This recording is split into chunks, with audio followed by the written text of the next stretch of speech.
either we heal as a team, or we're going to crumble. Inch by inch, play by play, till we're finished. We're in hell right now, gentlemen, believe me. And we can stay here, get the shit kicked out of us, or we can fight our way back into the light. We can climb out of hell. 1 inch at a time. You know, when you get old in life, things get taken from you. I mean, that's part of life. But you only learn that when you start losing stuff. You find out life's this game of inches. So is football. Because in either game, life or football, the margin for error is so small. I mean, 1/2 a step too late or too early, and you don't quite make it. 1/2 second too slow, too fast, you don't quite catch it. The inches we need are everywhere around us. They're in every break of the game, every minute, every second. On this team, we fight for that inch. On this team, we tear ourselves and everyone else around us to pieces for that inch. We claw our fingernails for that inch. Because we know when we add up all those inches, that's going to make the fucking difference between winning and losing. Between living and dying. I'll tell you this, in any fight, it's the guy who's willing to die who's going to win that inch. And I know if I'm going to have any life anymore, it's because I'm still willing to fight and die for that inch. Because that's what living is. There's 6 inches in front of your face. Now I can't make you do it. You got to look at the guy next to you. Look into his eyes. Now I think you're going to see a guy who will go that inch with you. You're going to see a guy who will sacrifice himself for this team because he knows when it comes down to it, you're going to do the same for him. That's a team, gentlemen. And either we heal now as a team, or we will die as individuals.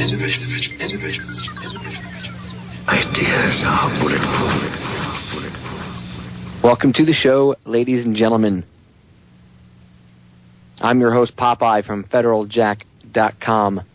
This is Down the Rabbit Hole, and today is Friday, December 2nd, 2011. I'm a little fired up today and pissed off about the path that this country is taking. And my guest that's coming on today with me, he's a regular on my show, and we had planned on doing a show today, but instead of just covering one topic, he's been gracious enough to, just hang out with me and give me his thoughts on a lot of things and just, shoot the shit, basically. It's just going insane outside, and I need someone with a brain in their head to bounce things off of, so I can get a good my thoughts out properly without rambling and ranting. So my good buddy Steve Stars, regular here on the show. Steve, say hello. Hey, glad to be with you and your listeners. We appreciate all of them, of course, and you are the best people out there, the only people, the only hope right now, Popeye. So we're doing what we can. Well, thank you for coming on again, and you come on about once or twice a month. And I know we were going to originally, talk more about RFK today, and we will talk more about the RFK assassination later on, and we have 2 full hours. But the stuff that's going on with the government, it needs to be addressed, and it needs to be like red alert, flags going up, sirens going off. I've heard some people say, "Oh, I wouldn't worry about it. I think you're, over-dramatizing things." To those of you that think that, I say pull your head out of your ass, because we're heading south fast. And this comes from somebody that tells people to have a calm, cool head, okay?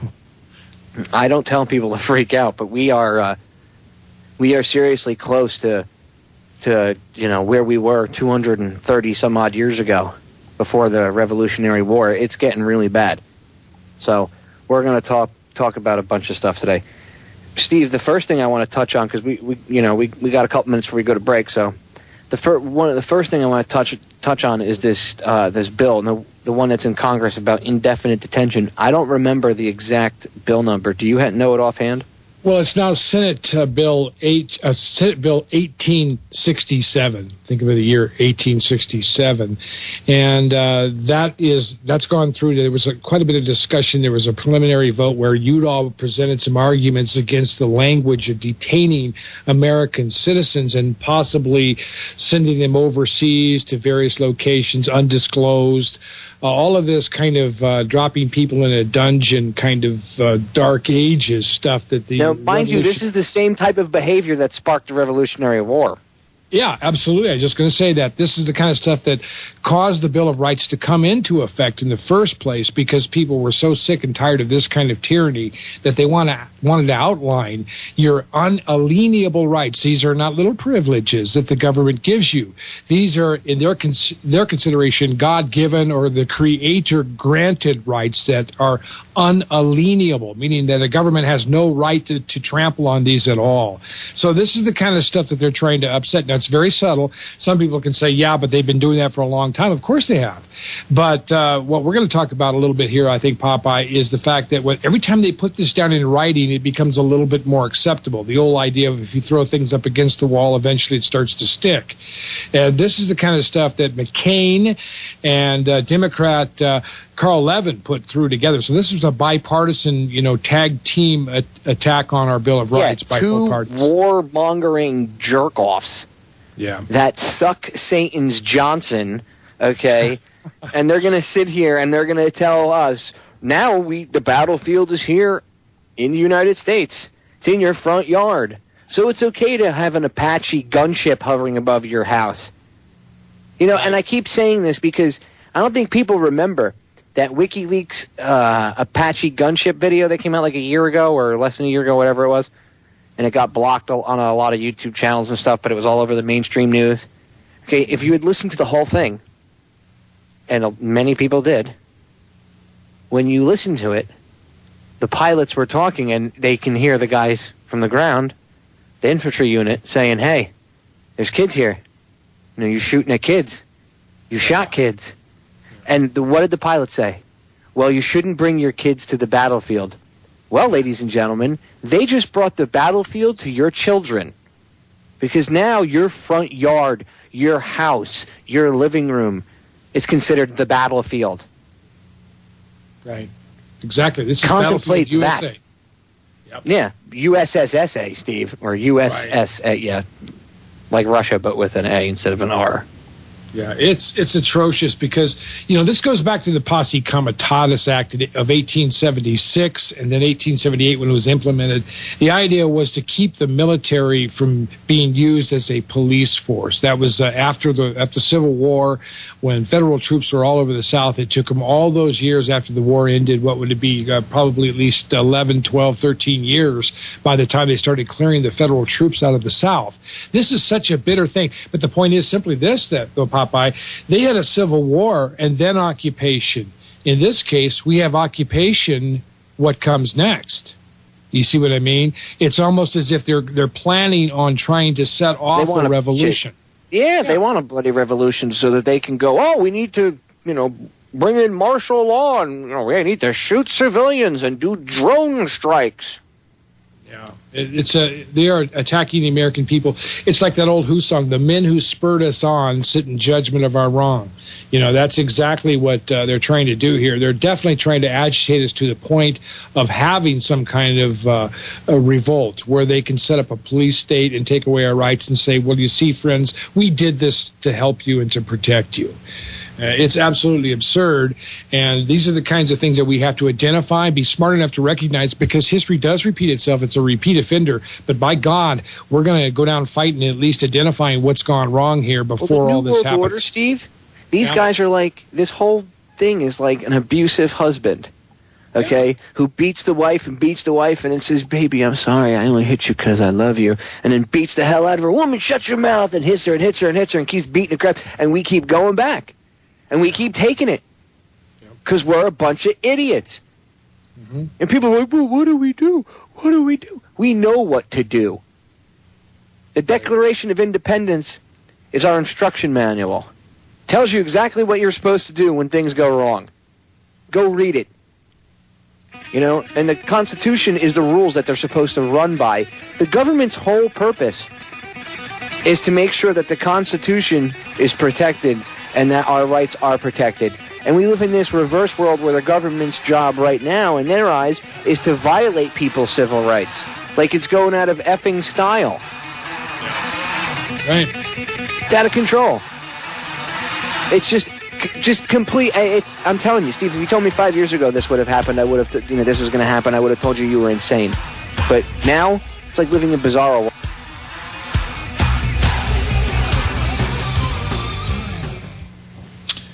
On Thursday night, Senator Rand Paul blocked passage of an amendment that would have allowed the government to indefinitely detain American citizens until Congress declares the war on terror to be over. These Americans would be detained even if they were tried and found not guilty. Let me repeat that line one more time for you, for the people that don't think this is a serious problem. These Americans would be detained even if they were tried and found not guilty. The very foundation of this country.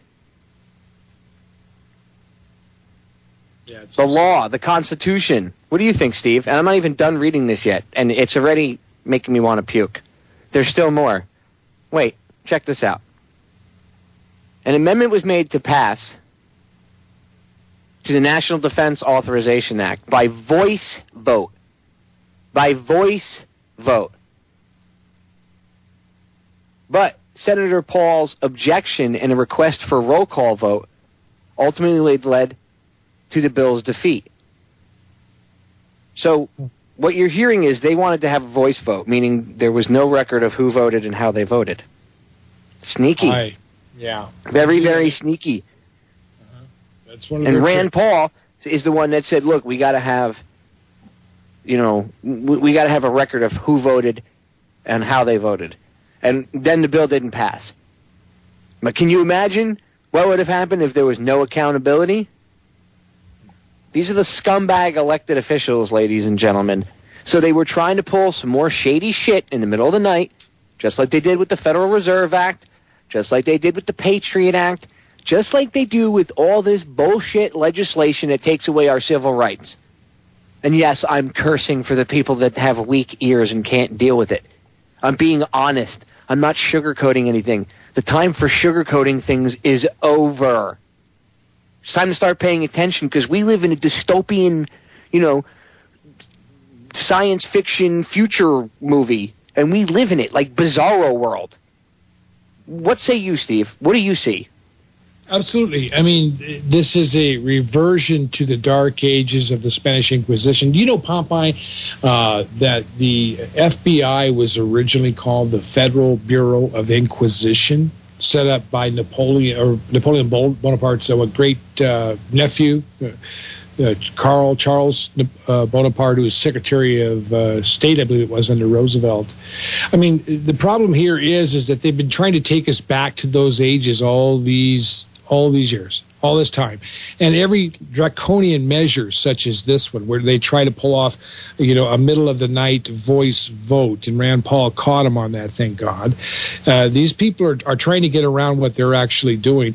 And, it's not like everybody in Congress is bad. But, I mean, they're under such influence that when the tide starts to shift toward evil, they begin to slide very quickly in that direction. And that's this shows that they're not statespeople, they're not statesmen, or stateswomen, if you like, but they are clearly sold out, and there's some real problems. I'm really wondering what's going to happen this next year in the election, because if we don't fix things very quickly, we're gone. That's all there is to it. Yeah, I agree. If we don't vote, I mean, and honestly, even voting really doesn't change anything, but the point of putting Ron Paul in there and trying to vote for him and having him actually be a runner on the ballot is because the amount of people that would vote for him, they wouldn't be able to do what they've done with the other elections and just swap it, because it has to be very close in order to do that. and they wouldn't be able to do it. If they tried, they'd get caught, and that would help bring this house of cards just crumbling down, because it would show to so many of these non-believers the kind of stuff that goes on behind the scenes. You know, and people need to stop being afraid of the word conspiracy.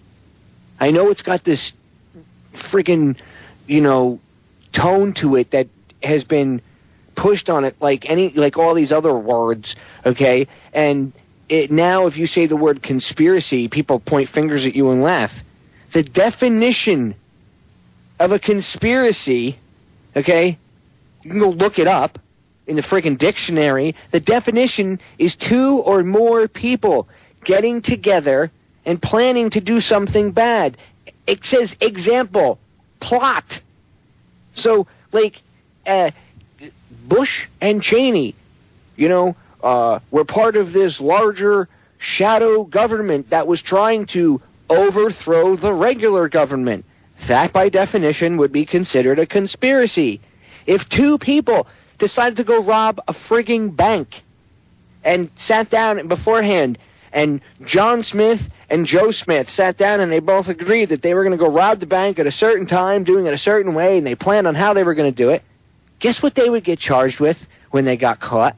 Guess what they would get charged with amongst all the charges? One of the things would be conspiracy. And it would probably be conspiracy to commit bank robbery or whatever. But it would be conspiracy. So there's a legal definition to the friggin' word, people. Stop. Stop being afraid to say it. 2 or more people getting together to do something bad is a friggin' conspiracy. Get over it. Okay? And the term theory, let's look at that for a second. What is a theory? It's an idea that has, probably, well, I don't want to say probably, it's an idea that has enough evidence to make it a probability, but it has not been 100% proven yet. Okay? So, what does that mean? You put the 2 words together, so you're saying that I have an idea, and it hasn't been, in my eyes it has been, but we'll say for the general population it hasn't been 100% proven to them yet. Okay? So in their eyes it's still a theory. And the theory is that a bunch of people are bad and get together to do bad stuff. You're going to tell me that sounds ludicrous? That sounds crazy? Really? Yeah. A bunch of bad people getting together to do something bad sounds crazy? Does that sound crazy to you, Steve? Because it sounds probable to me. It sounds, more likely than anything else. Yeah, when I hear people say, are you a conspiracy theorist? I say, oh, you must be a history expert, right? And they go, well, what does that have to do with it? Et tu, Brutus? I mean, do you not understand the history of the human race is a history of conspiracies? I mean, that's what's been going on since the ancient Romans and Greeks. Even George Tenet, who I very rarely like, made one good quote. He said, look, I'm a Greek. We invented conspiracies. Remember CIA director? He talked about all of that during the days. Of course, he was using this to cover up because that's what he was. Another guy trained, by the way, at Georgetown's Wall School of Foreign Service, all right? So Tenet, you know where he came from. But anyhow, this stuff's been going on, and we heard John F. Kennedy in the famous quote that you play so many times, Popeye, where John F. Kennedy begins his speech talking about us opposing a mammoth and giant conspiracy of our time. And this I love when the skeptics or the faux skeptics try to say, like that tart that runs that Skeptical Humanities blog, he'll say, oh, he was referring to communism. No, he wasn't. He says secret societies right in the beginning of the effing speech. I'll play it like one of the last 2 segments of this show again, just for the people that haven't heard it. And you'll hear him say, right in the very beginning, he says, even in his Boston accent, okay, you can hear him clearly say, secret societies. Outrageous conspiracy theories. But then you got guys like this dickhead right here. Malicious lies that attempt to shift the blame away from the terrorists themselves. This asshat, George Bush, you got people like him. Don't believe conspiracy theories. Hey, guess what? The government's official story of 9/11 is a conspiracy theory because it involves 19 people plotting to attack the U.S. Well, that passes the definition of conspiracy, doesn't it, ladies and gentlemen? I know. In fact, they would fake an attack to make way for the Patriot Act. Welcome to the police state, ladies and gentlemen. Please step inside the little yellow box and allow for scanning of your retinas and your fingerprints to commence. If you step outside the yellow box while scanning commences or is in progress, you will be shot immediately, and your body will be thrown into a pit behind the camp. Thank you for your cooperation, and welcome to Camp FEMA. Sir, I think you've had too much to think tonight. Oh, Jesus. People, it's time to wake up because this is where we're headed. Those camps are real. And look, if you don't think it's draconian that they want to make it a felony for you sharing, your favorite YouTube video, these people are out of control. And they're scared because you know what? They realize that they're getting in trouble and that their crimes can't be covered up. They're scared. So they're like rats. They're running around trying to find a dry spot on the ship while it sinks. Yeah, they don't even have the sense of rats. At least the rats would try to swim after a certain period of time. Yeah. These morons won't even try to get off the sinking ship, but they'll just keep trying to ram that ship as hard as they can into the water. Idiots. It's a very serious situation. Popeye, I think that they are. People look at some of these FEMA camps and they think, well, you can't really incarcerate that many people there. Friends, let me tell you something. These places of incarceration are deep underground. They're not on the surface. They're not like Stalag 17, you know what I mean, with a little watchtower and a guy up there with a light and a rifle. They've got much, much bigger plans for taking people. One of the interesting things, I called Senator Udall's office. Now, interesting as it was, Udall was fighting the language of detaining American citizens in Senate Bill 1867. The National Defense Authorization Act that just passed through. He was fighting that language. And then when we did manage to win a little bit of a battle there by forcing them to change some of that. But his office was telling me that the FBI and the military both were opposed to that whole concept of detaining American citizens. Why? Because the FBI, if they're going to make an arrest, okay, what they want to do is they want to collar somebody. They want to hold them, interrogate them. And, in other words, they want their own prisoners. They don't want some elitist taking any American citizen off to someplace unknown and holding them and then carrying on some trial behind closed doors that the FBI is not involved in. And the military doesn't want to be involved in this because they know where this is going as well. There are a lot of good people in the military. Popeye, you're a vet. You know what it's like. There's a lot of good people who swore an oath to uphold, defend, and protect the Constitution of the United States, and they don't want to be a part of this either. So some of the top officials at the Pentagon's chiefs of staff, all the way down, the FBI and people like that had told Senator Udall's office that they were opposed to this whole thing as well. So why is it in the bill? It's only in the bill for one reason, to antagonize you as citizens and to tell you that you're little people. You're little people. You don't matter. Your Bill of Rights doesn't matter. We're important. We're going to protect you. We're going to take over authority. You're going to be our slaves. We're going to do what we like for your own good. These scumbags think that they're above us. And if people don't realize how disconnected they are, you have John McCain smirking with that little smile on his face. I'd love nothing more than to walk up and punch that man right in the mouth. Knock his dentures out. My friends, today I came to talk to you about some very important things. Yeah, you sound just like him, Steve. Flailing my broken arms, I'm gonna whip his ass, and then the problem is you don't have evil inside of you, so you only sound somewhat convincing. His soul is just pure evil. So, and I'm not saying he was born that way. Maybe McCain at one point was a little boy. I don't think so. I think not that way anymore. Well, his father was a piece of crap too. Yeah, look at what happened with the USS Liberty. John McCain, the admiral. order the USS Liberty into harm's way where it was attacked. You know, you're Steve. You're the only other person that knows that I've ever talked to. I mean, I'm sure Phil Turney and all them know it.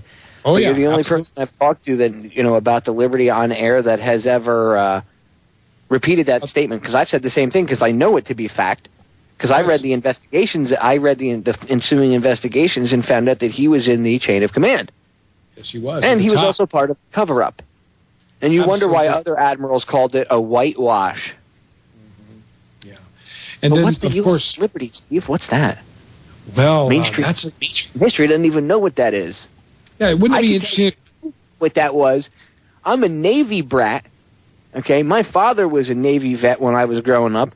I'm a vet myself. Both of us seagoing services. I have tons of friends that are in the Navy, and I didn't know about the Liberty until I started investigating the New World Order a couple years ago. Like back in 2006. Yeah. Well, I it was top shocked. secret. It was top secret for 40 years. They told everybody on the ship that if you mention anything about this, Leavenworth at best, or else. I mean, everybody knew what or else meant. It was like they scared the hell out of our own servicemen after they put them through this friendly fire exercise intending to sink our own ship in order to drag us into the 6-Day War. Popeye, as I understand, and Phil Turney has talked about this as well, we were extremely close to a nuclear war during that event, because if the Liberty had gone down, they first sent out aircraft. They did launch aircraft. They were about 100 miles away from the carrier group. Was about 100 miles away, 150 miles away, somewhere around there. They launched aircraft. They had nukes on them. Yeah. They were recalled. We came a sea hair away from turning Egypt into a plate of glass based on bullshit. Yeah. That was what John McCain's father did. Okay. And the only thing that stopped that attack, Steve, there were helicopter gunships that went there to finish them off.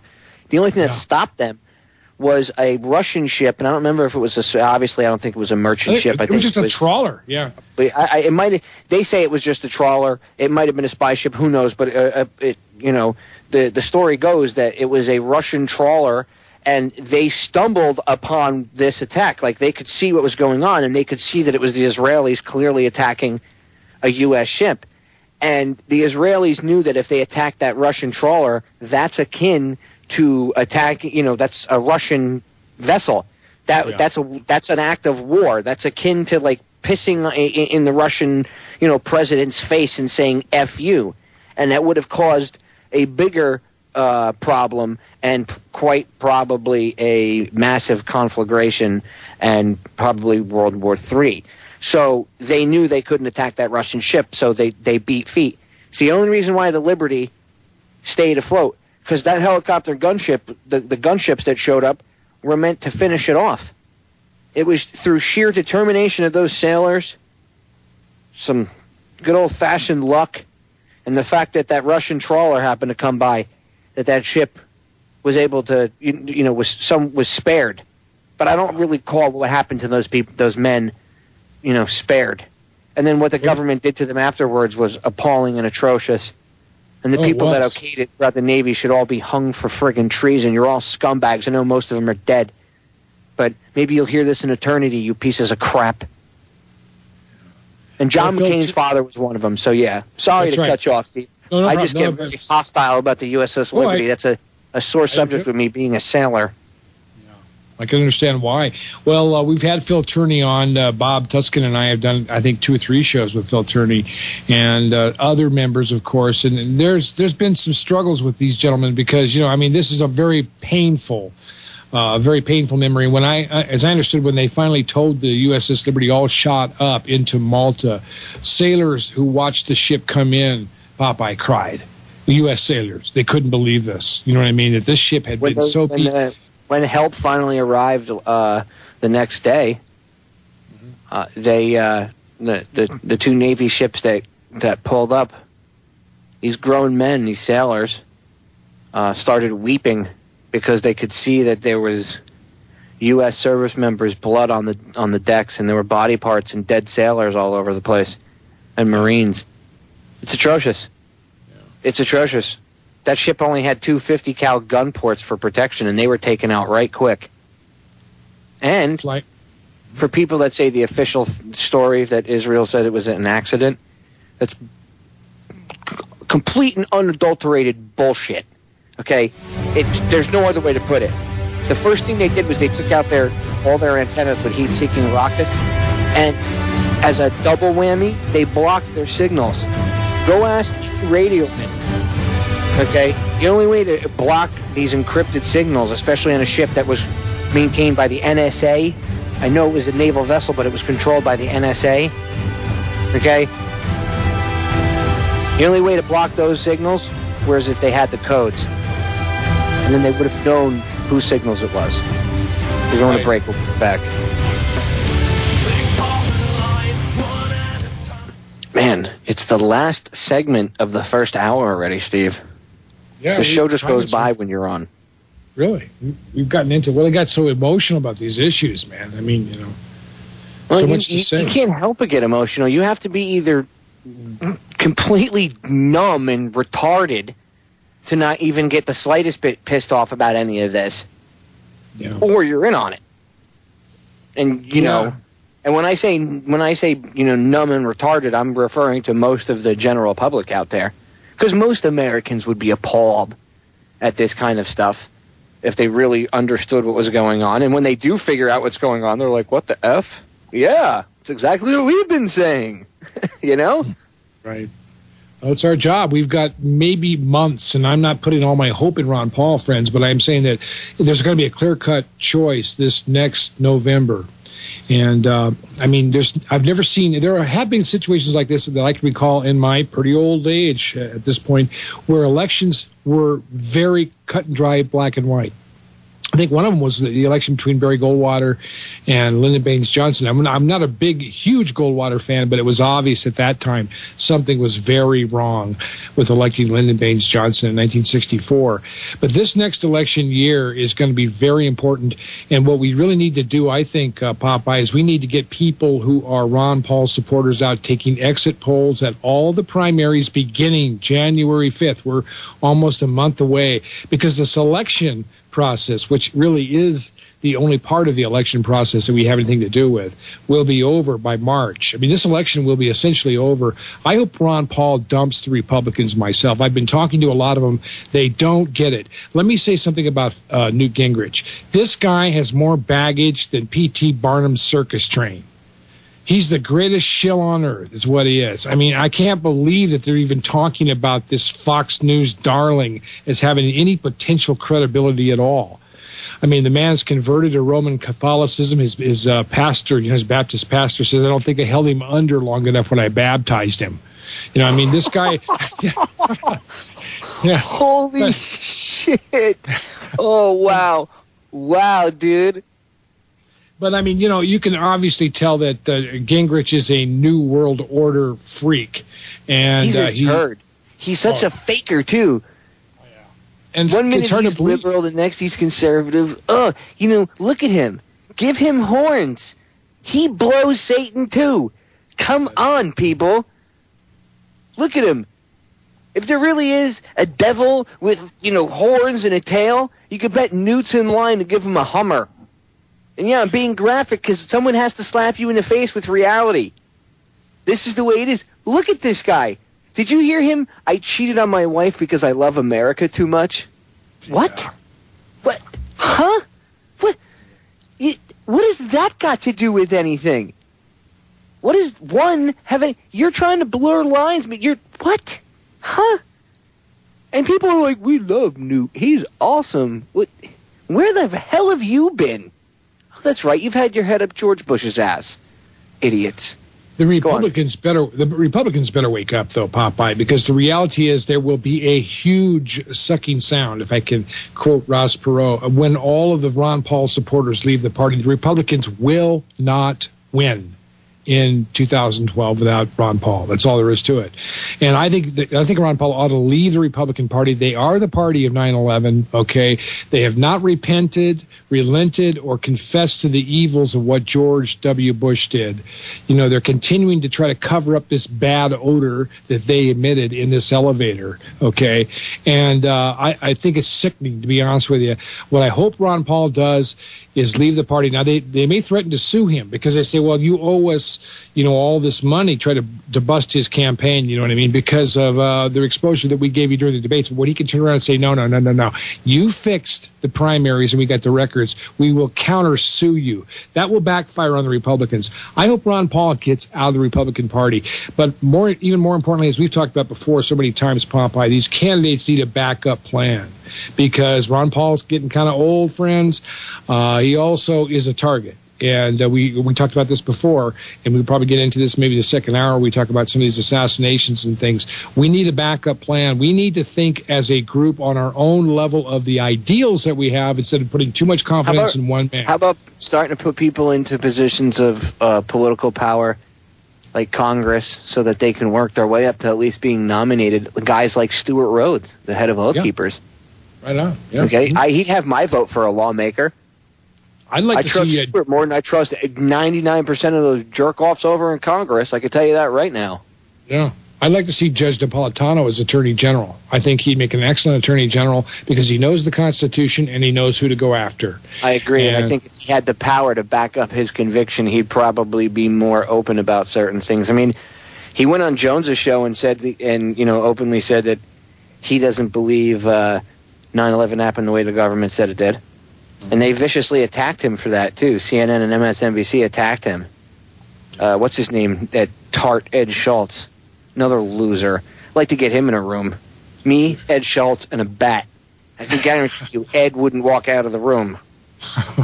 And Ed probably has me by 100 pounds, at least.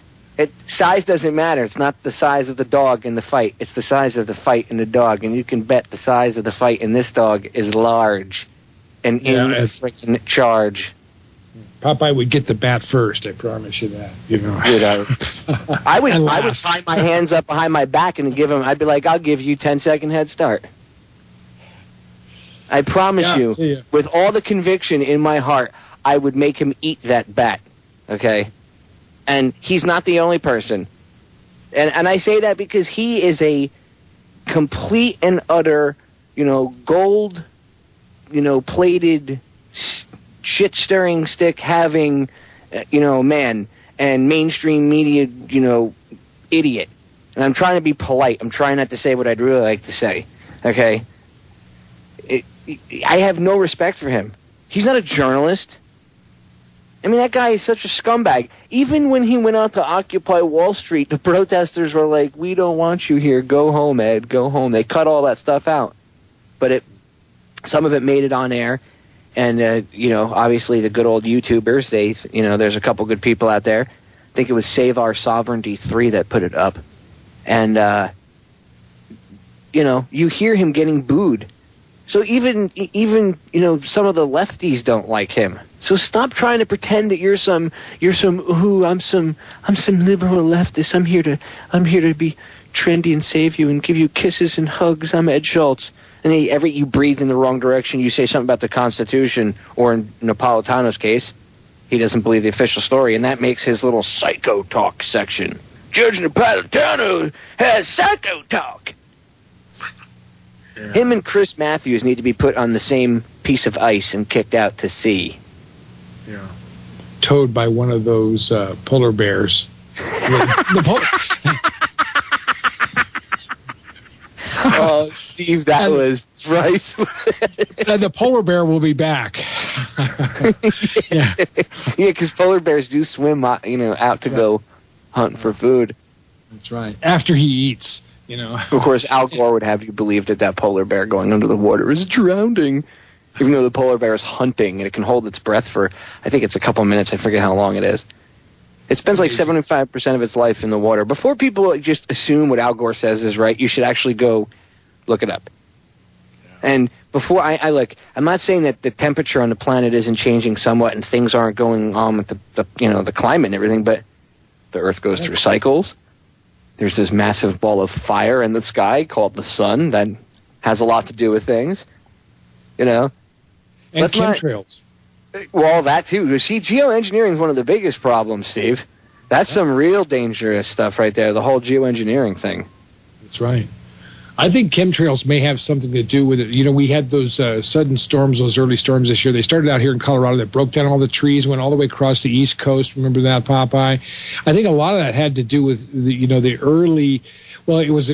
This happens a lot, of course. You know, this is not something extraordinary, but I think it has a lot to do with the leaves not shedding the trees not shedding their leaves in time early enough. Because I normally almost all the leaves are off the trees around here by Halloween, and we had them way into November, even to Thanksgiving. So something's wrong here. I mean, the trees are not responding to the light and dark properly, possibly because of the haze in the air. Because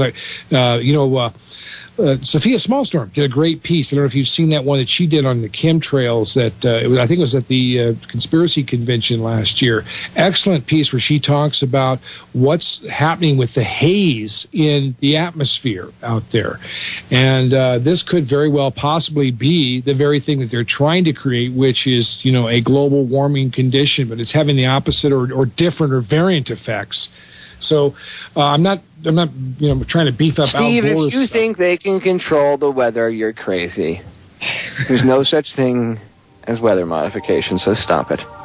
Nothing called scalar or Harper or No. barium or aluminum. They haven't been able to see the clouds since the 50s. Stop it. I know it's on record, but stop it.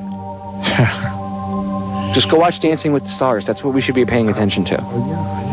That's obviously more important. About who... look, an Iraq veteran won. So now the military is, being tied in with Dancing with the Stars. Does he get to go on a long bicycle riding trip with George W.? You see how they tie things together? Ugh, the mainstream media is mind control. Turn off your TV, ladies and gentlemen. Or at least disconnect the cable. Cut it if you have to. We're going to the top of the hour break. We'll be back in about 5. Welcome back, ladies and gentlemen. This is hour number 2 of Down the Rabbit Hole. It's December 2nd, 2011. Wow. As I say that, it just hit me. It's December 2nd of 2011. Where the hell did that year go? Really? Is it me, or is time speeding up? Time seems to be speeding up, no doubt about it. I mean, this whole week just blew by. Right? But not even that. Like, years are going by now. When I was a kid, it seemed like things took forever. Now, you blink and it's like that. It's gone. The blink of an eye. It's amazing.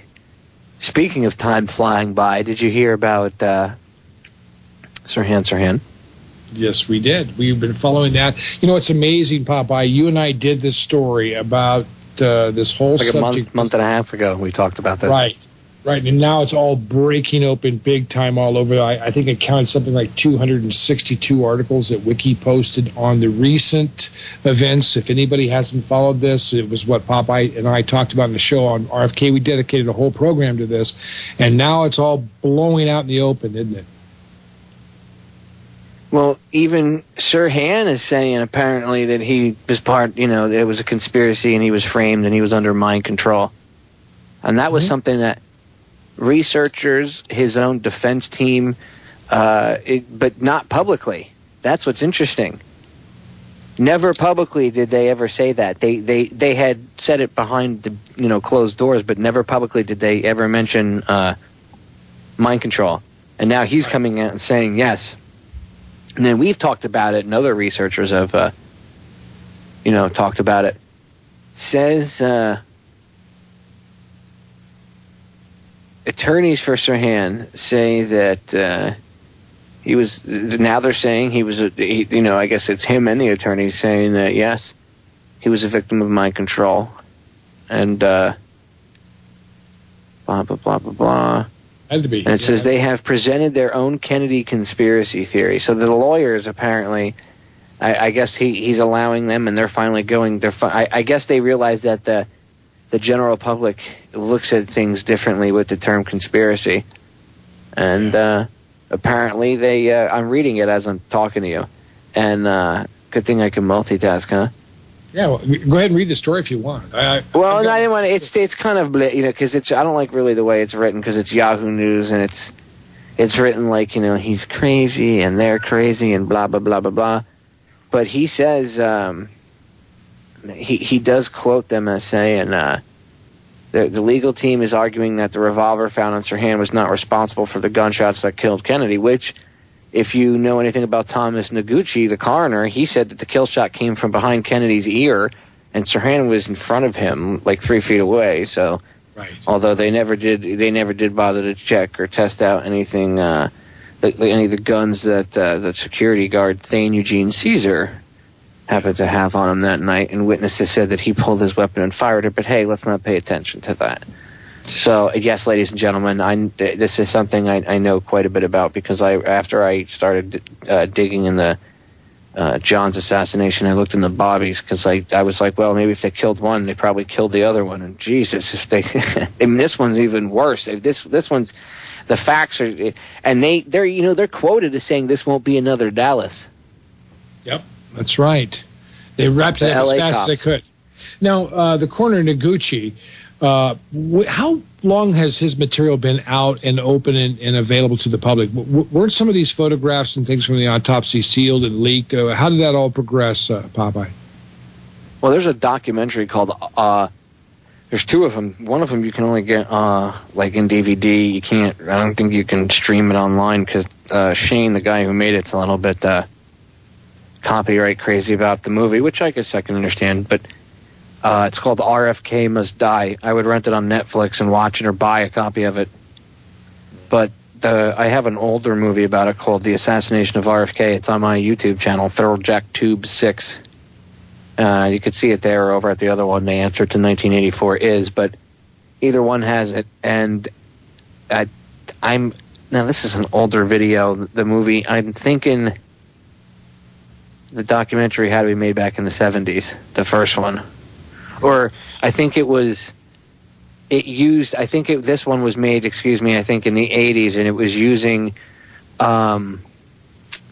it used clips from a documentary made in the early 70s about, it used some of these older clips because the guy talks about this older investigation, and because this original older investigation, the guy had interviewed people like Thane Eugene Caesar and all these other people. Yeah. And this is stuff that you'll never be able to get back. These interviews could have been changed or anything. And a lot of this stuff, some of these people, they changed some of the stuff that they said, so you can see that they're lying. Yeah. And they said, "Oh, I never said that." And you go back and you actually see this old interview with them, and they are saying that. So, I don't know what happened to Thane Eugene Caesar. I don't know if he's still alive or if he's dead. He kind of disappeared, didn't he? How about? But Paul Schrade has been very outspoken. He's the one I'm talking about, or not Paul Schrade. Was it Paul Schrade? The little one? He kind of looks like a troll now. No, Paul's the one that got shot, right? Yeah, he was the campaign worker that got shot. But you're thinking of the hotel. Was it he was? No. I'll show you. The guys in RFK Must Die. Yeah. Shane catches him lying, but no, Paul Schrade was. I know who Paul Schrade is. Paul Schrade got shot. He was one of the guys he was one of the campaign guys that got shot, right? Right. Yeah. It was him, and then the other guy, Carl Euchre, but he's shady too. I don't know, see, Carl Euchre said he got death threats, and he said that they threatened to kill his wife, his daughter, his baby girl, and everything, because he was, some of the stuff he was saying didn't jive with what they officially said. And then he said he got death threats, so who knows if Euchre was, lying with some of the stuff he said. But Thomas Noguchi, the L.A. coroner, said he got screwed with. Remember, they fired him because they were all angry at him, and they had to have a separate court hearing just to see if Noguchi was lying. And it came out that he wasn't, and the city, for no reason at all, for no good reason, had disparaged his name and then fired him. So the court ordered to rehire him, and he was instantly rehired back as the L.A. coroner. But he got fired because of his work with the RFK assassination, because he said that Sirhan's gunshots couldn't have been the ones that killed Bobby. Exactly. One of them hit him in the shoulder, and I think the other one, I don't remember if it hit him in the hand. One through his lapel and one through, I think. Yeah, one through his chest. But one of them went through his shoulder. Yeah. But the kill shot came from behind. Exactly. His ear. That's the point. Noguchi said it came from behind his right ear. Exactly. There are powder burns. You had to have come up behind Bobby's right ear and pulled the trigger. Right. Within about 6 inches, there are powder burns on the back collar. Yeah, he right said it side. was max 6 inches. Yeah, almost point blank. That means that, how the hell did Sirhan get, what was he, Mr. Fantastic from the Fantastic Four? He can just throw his stretchy arm. And then he can also come up with a .32 caliber round, which appeared to be a hollow point. See, now, if Sirhan would have fired that .22 with a regular round at that range, it would have pierced through the front of Bobby Kennedy's head. The round that killed Bobby Kennedy was fired from behind at about 6 inches, leaving powder burns. Looks like about a .32 caliber hollow round that exploded with an impact about the size of a penny, much larger. As soon as it went in, it was meant to fragment. Right. And not leave the inside of his skull cavity. It was meant for the pieces to bounce around in there and create gelatin out of his brain. Which is what it did. And that's the reason why it didn't penetrate the front of his right eyebrow. And the shot was fatal from behind, and this could not have been fired by Sirhan. And this is the point that William Pepper and Lori Dusk are bringing to the court. They're saying that the bullet was switched in the trial. They're claiming the bullet was switched. Even Sirhan is now bringing this out as well as part of his own clearing of his name in terms of what actually happened. But this is so big, Popeye, and the reason why this is so big is because if Sirhan was not the assassin, then we've got a real problem. If Sirhan wasn't the killer, that means that there's a conspiracy. It's not a lone gunman. Same thing with JFK. If it's more than Oswald, it destroys their theory, and by definition there's a conspiracy, and they can't have that because then that broadens people's minds to thinking about other things. That's the problem. We'll get more into the RFK assassination when we get back because there's more to it. So Steve and I will pontificate more. Stay tuned. Ladies and gentlemen, I'm going to play a clip from the movie RFK Must Die, a little bit of audio from it, a couple seconds of it. You're just going to hear a little bit of info about this lady named Sandra Serrano. I suggest you go buy the guy's movie, just like, I don't know what his website is, just Google RFK Must Die and you'll see Shane's website, and there's a book that he wrote too. I suggest you get the book because I'm sure, I haven't read it yet, but I'm sure it's pretty good. I'm trying to get one myself. I'm trying to get Shane on, but he's rather hard to get in touch with, so eventually I'm going to try to get his book when I can afford to and read it, and I suggest you get a copy yourself. Anyway, Steve and I have talked about this woman before, and she saw a woman in a polka dot dress with Sirhan before the shooting, and then there was her, Sirhan, and a third guy, and then only her and the third guy came out, and Sirhan was, obviously didn't come out with them afterwards. And she had said, "We just shot Kennedy." So, and listen how they tried to intimidate her. And then Steve and I will talk about it, but check it out. Here, Sandra Serrano was sitting outside in a fire escape when she saw two people fleeing the scene. I was standing there just thinking about how many people there were and how wonderful it was. Then this girl came running down the stairs in the back, and said, "We've shot him, we've shot him." And I says, "Who did you shoot?" And she says, "We shot Senator Kennedy." A boy came down with her. He was about 23 years old, and he was Mexican-American, because I can remember that because I'm Mexican-American. She had on a white dress with polka dots. She was light-skinned, dark hair, and she has a funny nose. I thought it was really funny. All my friends tell me I'm so observant. After nearly 40 years, Sandra kindly agreed to her first interview since the night of the shooting. It was very claustrophobic in the ballroom. You could barely move. I just stepped out onto the fire escape and a little balcony attached. While I was sitting there, three people passed by, a woman and two men. And the woman, I remember, was definitely an Anglo. And at the time, I thought both men were Latinos. They went in and said, "Excuse me," very polite. Then a little later, two of them came out. And like tripping over each other and tripping over me. And I said, "What happened?" They said, we shot him. I said, "You shot who?" And they said, "The senator."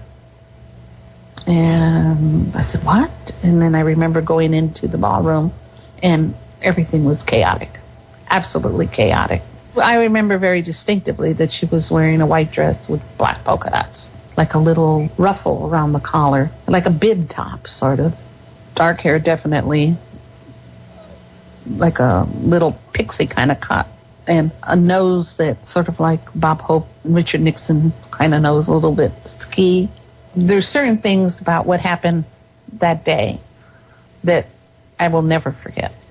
And the statement, we shot him, I'll never forget that. So I'm very clear in my mind that that's what was said. Both guys actually were short. A guy in a gold sweater went up and down with the girl, but the second man didn't come down. Sandra described him as a white male, 23 years old, 5'3", with curly bushy hair in light-coloured clothes. After seeing the picture of Sirhan in the newspaper, she felt certain this was the same person. That's what it was, seeing the photograph in the LA Times, that I said, wow, it really does look like that guy. The FBI asked why she hadn't mentioned Sirhan on TV, even though Sirhan hadn't been identified at that point. I distinctly remember feeling like they were trying to drive me crazy, to say that I was mentally unstable. They had hung 10 to 12 polka dot dresses in a room and left me there in this room with all these polka dot dresses all hanging around. And then coming in and asking me what dress most looks like the dress that the girl wore. Were the polka dots the size of a nickel? Were they the size of a dime? Were they the size of a quarter? You know, it was like you're trying to confuse the person. As Serrano stuck to her story, Sergeant Enrique Hank Hernandez was brought in to give her a polygraph test. He was a very frightening person. And he was like some Dr. Jekyll, Mr. Hyde type, you know. One minute he was just like really, really nice and soft-spoken, like a wonderful big brother. And then the next minute he was like, you know, you're an awful person and you're hurting the Kennedys. I've seen those people. No, Sandy. Remember what I told you about that? You can't say you saw something when you didn't see it. Sandy, look, I can explain this to the investigators where you don't even have to talk to them and they won't talk to you. I can do this. But please, in the name of Kennedy. I've never seen a girl. No, I'm talking about what you have told here about saying a person tells you we have shot Kennedy, and that's wrong. No, it isn't, Sandy. Look, I love this man, and you're shaming right now, he can't even... Well, I'm trying not to shout, but this is a very emotional thing with me too, you see. If you love the man, the least you owe him is a courtesy of letting him rest in peace. I felt like I was a criminal. That's my best description. I felt like I was a criminal and I had done something wrong. You didn't do that. You didn't see that. You weren't there. You know, you're making all of this up. Why are you doing this? Just a lot of browbeating. So, you know, during later years, it crosses your mind. Why did they invest so much in beating you up? If there was nothing there, why did they beat you up so much?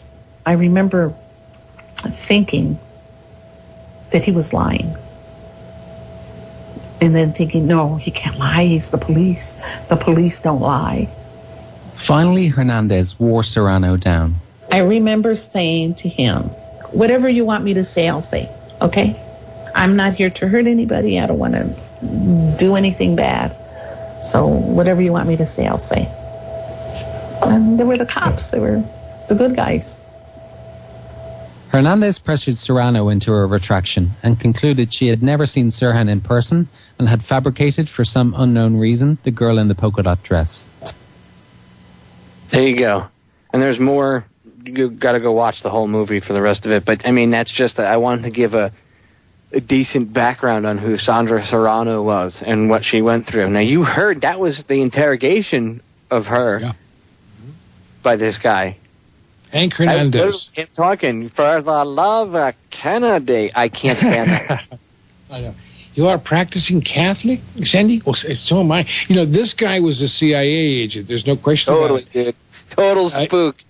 What you're hearing here is a Spanish Inquisition-style roughing up of a witness by the Catholics in Action CIA. There is a very, very top tier of the CIA that is actually run by the Jesuits. If you don't believe that, well, then look who's running your spy agencies right now. James Clapper.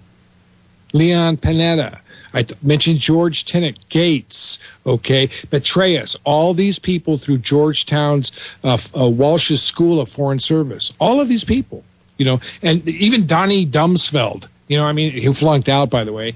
But, all of these people have come through this whole system. These are the people who were in the top tier of this. And these Jesuits, this part of the Italian, well, let's put it this way, the Black Pope's secret spy section of the CIA, because not all the CIA is controlled by these people. They're a very covert, layered security situation. They're the ones that pulled off the part of this murder, and this is one of their agents, Hank Hernandez, like Morales, David Morales. We've talked about him in both JFK and the Bobby Kennedy assassinations. You're hearing what is an Inquisition-style pressure, and she's responding to it. This is a very powerful interview because, friends, who was behind all of this? The mind control manipulation of Sirhan. Who actually fired the shot? It was probably Caesar, as you pointed out, with his .32 caliber revolver drawn. All of the forensics do not match, do they, Popeye? None of them do. And I got to tell you, there is missing ceiling tiles, Steve, with bullet holes, bullets that were dug out of the wall. 13 shots. Evidence disappeared in Bobby's assassination. They destroyed the evidence before the trial. What?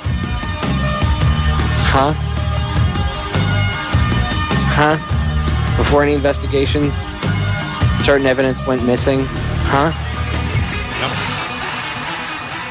Yep. Steve, you and I talked about this in respect to the RFK assassination and Sirhan in general, or I should say in particular. We talked about how he's mind controlled and stuff in the past. And I want to get a little back into that because it's important to cover that aspect. His own defense team thought it back in the day, and Dr. Diamond, who I don't even know if the guy's still alive anymore because he was old as dirt back when I saw him interviewed, or at least I saw him in Shane's movie RFK Must Die. And you'll see them talk about it. But one of the investigators for the defense team was in a cell with him, Sirhan, and Dr. Diamond and Sirhan, and himself. And the three of them were in the cell, and they were taking notes, and they were for Sirhan's defense, and they wanted to see, pretty much how easily he could be hypnotized. So Dr. Diamond hypnotized him to that when Diamond would rub his nose, Sirhan would climb the bars of his cell like a monkey. And they went into conversation, and they were talking for like 5 or 10 minutes, and then all of a sudden, I forget the guy's name, the investigator for the defense team looked over, and Sirhan's in the corner of the cell, hanging from the ceiling like a monkey. And he says, "Sirhan, what are you doing up there?" And he says something like, "I don't know. I want to get, I guess I wanted exercise or something." Like, so Sirhan didn't even understand why he was up there, and he was impressed. He was like blown away by it. And I know you've heard about this too, so it's not like I'm just blowing, smoke out there. I mean, this is the real deal. You could see them talk about it in the movie RFK Must Die, but Steve, I think, has even heard the audio. Correct, Steve? Yeah, I do believe the audio clip is actually out there. If you do some research on Google and YouTube, and you're going to find the audio clip. It was just an audio clip, a tape recording, but you can actually hear this interview taking place. And Sirhan says, "I don't know why I was climbing the bars. I guess I just needed some exercise, and this must have triggered something." My guess is the polka dot dress represented those targets that he had been firing at for a long time, and whenever he saw one of these, he was programmed to fire at the next person that he saw after the targets, possibly. The polka dot dress, the polka dots probably being the size of the little black dot on a, you've seen a .22 target. I don't know exactly how they did this, but friends, this kind of stuff is very real. The MK Ultra trials and investigations under the Frank Church Committee many years ago revealed all this. Even Bill Clinton formally apologized for the people who were mistreated by this system of mind control that the CIA had used. And so you have a person with a brain injury recovering from a horse jockey accident. He wanted to be a jockey and fell off a horse and was in serious problems. So Sirhan was very programmable. Not all the major public is. That's one of the reasons I think, Popeye, that people don't believe in mind control, because they think thank God that could never happen. You got to understand that about 10 or 15% of the population really isn't susceptible to hypnotic suggestions. About maybe 75% of us are somewhat, but there are a very small set of people who are very programmable, and that's the category of which Sirhan was after his head injury and the kind of personality he was. He was a mind control patsy. There's just no way around it. He had to be, because the bullet that killed Bobby Kennedy did not come from Sirhan's gun, and he could not have been the person to even be in that location, as we talked about before, Popeye, on that show. They found Robert DeSalvo's name in his notebook. Whose name again? Not Robert. Listen to me, Robert, because I'm thinking of Kennedy. I'm mixing both names. Albert DeSalvo. Wow. The Boston Strangler. Yeah. Yeah. They found his name in Sirhan's notebook. Interesting. And it had something to do with the theory of, I think it was the defense that talked about it at the time. I don't remember. It was connected somehow to the defense, but they had I forget how they figured out that he knew DeSalvo or something, but his name was in his notebook, which kind of makes you wonder if DeSalvo came from some sort of MK Ultra type thing. I mean, some of these sickos that are out there prowling around have come from these CIA programs. It's a fact. That's right. David Berkowitz, son of Sam, is another one that, of course, we know John Hinckley and Mark David Chapman have a very similar background as well. Lynette Squeaky Fromm. The one that really kills me is the one that sat and he killed Lennon and then sat and read Catcher in the Rye. Very odd behavior. Same thing as Sirhan. When they tackled him, he was squeezing his finger, very spasmodically, and he was kind of in a trance. Like he was just, Sirhan was the distraction. Yeah. Just like in the Oklahoma City bombing, the fertilizer bomb with Timothy McVeigh, okay? That whole thing was a distraction. The real bombs were in the building. Yeah, they absolutely were. As General Parton showed, with, physics and his background in explosives, plus the fact that history proves his theory. History actually, in fact, back his theory more than anything else, because if you watch that day, the local news, they brought bombs out of the freaking buildings. So this was the same thing. Sirhan was the distraction, and you had somebody behind him pop him. I mean, why else would they think about it for a second? If it was truly the act of a madman, does the madman from behind bars have the power to alter investigations, lose evidence, just like they did with JFK's investigation and his assassination? They lost his brain. They can't find his brain. I mean, how do you lose something like that? You're supposed to keep that. That's Kennedy's noodle with the gunshot wound. But no, can't have that, because it would show that it didn't go from back to front. It went from front to back. It's incredible the amount of skullduggery and subversion that's taking place in the guise of law enforcement in this country. And, if our listeners are listening, and I'm sure probably most of your listeners, Popeye, if they follow your website, federaljack.com, or, go to your YouTube site to look at all the mini videos that you tirelessly put up there. And I'm absolutely impressed, because as a video producer, I can't do any of the kind of stuff that you do. But it's just amazing the kind of work that you have done and continue to do. So I suppose your listeners are probably tuned into this, but if they've never heard any of this before, if the things that we've talked about, as many as 10 of them, and you want to blow off 8, you still got 2 that are going to give you real trouble.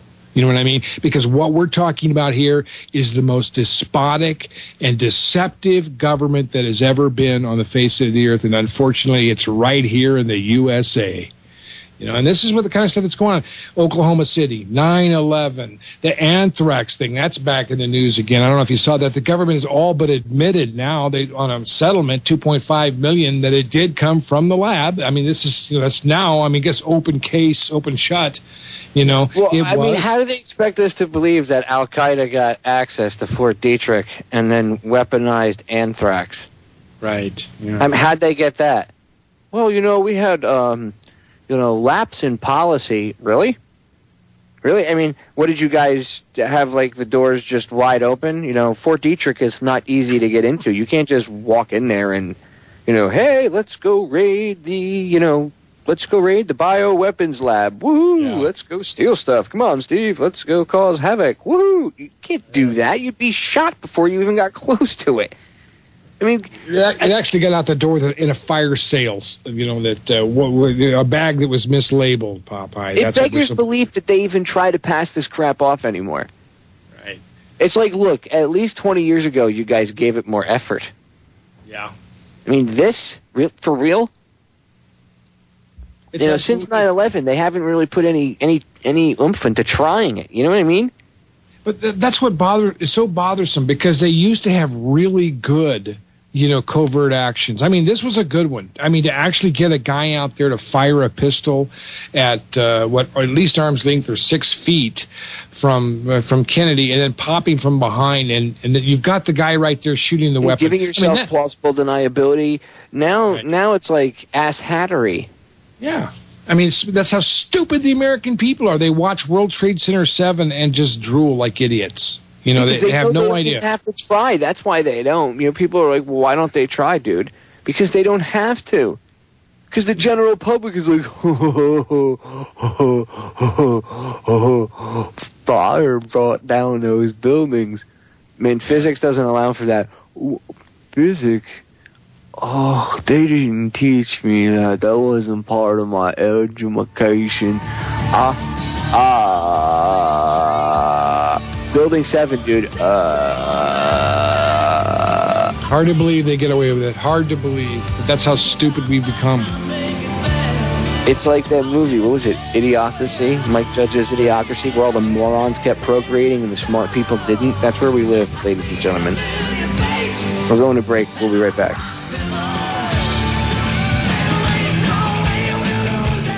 Ladies and gentlemen, we are back for the final segment of tonight's episode of Down the Rabbit Hole.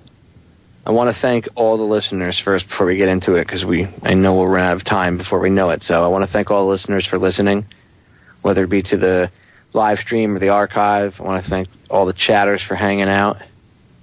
I want to thank my buddy Steve, who always comes on and does a great show no matter what, and always provides oodles and oodles of evidence, which we're going to drop some more stuff on you, which apparently some of the people in the chat know. But for the listeners, I want to discuss it really quick. So I just wanted to thank everybody for listening. Also, if anybody's interested in a federaljack.com t-shirt, I have the new shirts. I'll drop the image into the chat room if anybody wants to go look at it. Email me at info@federaljack.com, info@federaljack.com. For the details, I haven't gotten a chance to put a widget up or anything else. I'm in the middle of relocating the federaljack.com bunker to a more secure location out of the big city. Not still kind of in suburbia, not out in the middle of nowhereville, but closer to it than where I am now. And I'm, as I've talked about before, I have lots of high-rise buildings around me. Where I'm going now, I can look in 360 direction. I don't have that crap around me, so it's nice. I see sky and clouds, although it's usually filled with big chemtrails, so it doesn't really matter.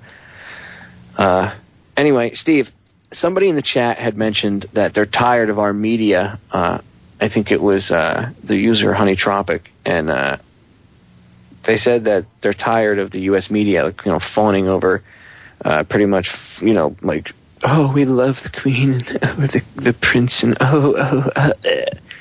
and they bring up a good point about the fact that many people don't realize. They just, the Queen, it's so dainty and pretty, and the media, disgusting. They fawn all over them and trip all over themselves. It's because we haven't left their control. Our court system is very much run by them. Steve, why don't you tell the listeners what the bar of the Bar Association stands for? Sure. I mean, if you look it up, you can find it. It's very difficult sometimes because they've hidden this so well. But the BAR, B-A-R, stands for British Accredited Registry. That's why they call them Esquire. An attorney Esquire. This is still part of the legal parliamentary system that we inherited from Great Britain. This is a title, by the way, which constitutionally people should not have. But this is one of those things, that's still part of that whole deal. Oh, I got to mention this, too, that I saw a little prompt that if we mention we have to mention Orion T-shirts are at the website, too, and a donation gets a shirt. I wanted to throw that in just because I do want to support you guys at Orion, and I know I'm getting off topic here, and Popeye never promised me to say this, and I'm always embarrassing him when I do, but you guys really need to help if you can, because the fact is, if you got a micro broadcaster or a small affiliate or something like that, get this stuff out, because we are running out of time. If they close the door on and shut down the light, it's going to be back to the fax machines and the CB radios, which I remember. Okay, I remember when the fax machines were coming across from Oklahoma City, Popeye, with news about the barometric bomb. Back then, this was way before 9/11, so if we don't have, a lot of people don't realize that we can lose the internet at almost any moment, and that's possibly online with what's coming up here. So we need to get these small, low-powered radio stations up and working, podcasts, everything that we can, because I really want to support federaljack.com. Bob Tuscan, my buddy, bobtuscan.com. He did a great show on AIDS last night. I know I'm embarrassing people with plugs right now, and I don't get anything for it, friends. But my friends, Popeye and Bob and the people at Orion, these guys are doing a great job. And I hope that we just continue to support the great work that they're doing. Sorry, Popeye. No, thanks, Steve. I appreciate it. So go on and tell the listeners what bar means, because I'm sure they have no idea when it comes to the Bar Association, who gives lawyers who later become judges their license. Yeah, I shouldn't say they give them their license, but they kind of do. So, yeah. What exactly? Kind of give them. We have a few minutes, so go ahead, tell them what the Bar Association is and what it really stands for. Well, it's the British Accredited Registry, and you have to pass the bar in order to get this title as an operational attorney, jurisdiction, at least, or a juror of the court, in order to be representative of their court system. You don't just get into the British Accredited Registry court system without a stamp and approval from essentially what is the Queen's legal system. Now, I know a lot of this goes back to Magna Carta, friends. I'm not trying to say that it's all bad, but what I'm saying here is that this is not our own legal system, and it's been manipulated and controlled by the British Empire in many ways from the very beginning, and that's why we're still in the same situation here. You don't have to have an attorney when you go to court. You can represent yourself pro bono, which is kind of, or pro se, I guess, which is a little bit difficult and can be convoluted, especially if you don't know the rules of the court, But I think Ralph Epperson said at one point, Popeye, that he said that he had talked to some of these judges who had gotten to certain levels and moved up into federal jurisdictions. And he said that they were all in kind of a quiet, tight little knit group about certain things that they just did not talk about. These are your federal judges. The guy that's handling traffic tickets, he doesn't know anything about this, or divorces, or custody cases. But as you move into the district courts and the U.S. district courts, you start to really see this little enclave of judicial people who meet behind closed doors in the black robes. I mean, it's just like the same old secret society situation.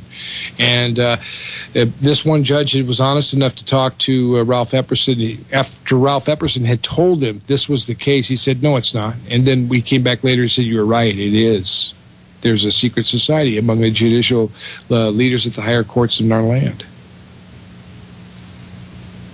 Yeah, and they're not doing anything against us. They're not doing anything, to enslave us. Come on. That's a conspiracy, Steve. I don't believe in that stuff. I believe in, our politicians, and if we vote, we get good results, and we have to back Barack Obama. Oh, I'm sorry. Yeah. I'm sorry. I was in La La Land for a minute. I'm back. Well, Republicans are going to get Barack Obama in 2012 if they don't wake up, because the bottom line is the country has shifted. And as I said before, there will be a very large troop of people leaving the Republican Party if they try to pull off Newt Gingrich or Mitt Romney or Perry or Kaine, who's probably going to step down anyway. Any of these losers, no one's going to go for them. They're going to snatch. I don't understand why anybody, the first it was, what's his name?